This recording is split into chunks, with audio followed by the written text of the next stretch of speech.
Bonjour chers frères et sœurs de l'église de Jésus, nous sommes aujourd'hui le mercredi 24 juin 2023 et nous allons méditer ensemble Josué chapitre 6. L'Éternel combattra pour vous. Voilà ce qui illustre le récit de ce chapitre 6. La conquête de Canaan est avant tout due à l'intervention, à la direction de l'Éternel. C'est lui qui élabore le plan de bataille. L'utilisation du nombre 7 tours, 7 jours, 7 trompettes, symbolise le caractère sacré de la prise de Jéricho. Les trompettes et l'arche de l'Alliance soulignent la présence de l'Éternel qui est au milieu de son peuple et qui le conduit. Les gens de Jéricho avaient 7 jours pour se rendre, mais ils se sont enfermés, barricadés dans leur ville, croyant que ces hautes murailles pouvaient les protéger.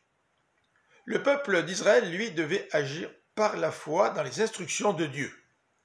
Les versets 2 à 5 nous décrivent les instructions que Dieu communique à Josué. Au verset 6, Josué les transmet aux prêtres. Puis, dans les versets 7 à 10, au peuple. Les versets 11 à 16 ainsi que 20 à 21 nous décrivent l'exécution de ces ordres, qui demandent évidemment un acte de foi. Le peuple devait faire une fois le tour de Jéricho pendant 6 jours, dans le silence et au son des trompettes. Le 7e jour, le peuple devait faire 7 fois le tour de la ville et, au signal de Josué, pousser des cris de joie. C'est à ce moment-là que les murailles se sont écroulées et que le peuple a pris d'assaut la ville de Jéricho.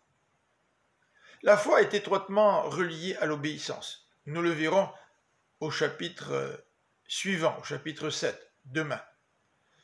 Jéricho, dit l'Éternel, sera voué à Dieu, c'est-à-dire que le peuple ne gardera rien pour lui.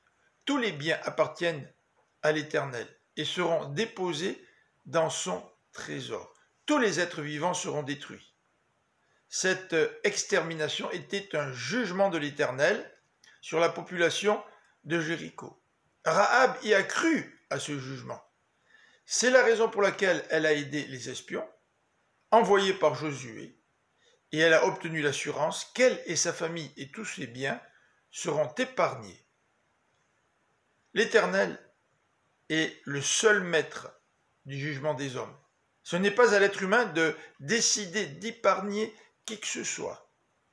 Il en sera ainsi aussi au jour du jugement, où tous les hommes seront condamnés à moins qu'ils aient placé leur foi en celui qui seul peut leur octroyer le pardon, Jésus-Christ. Jésus-Christ qui a été condamné pour les péchés de tous ceux qui se repentent et se tournent vers Dieu par la foi en son défunt Fils. Je vous souhaite une bonne fin de journée, que le Seigneur vous bénisse. À demain.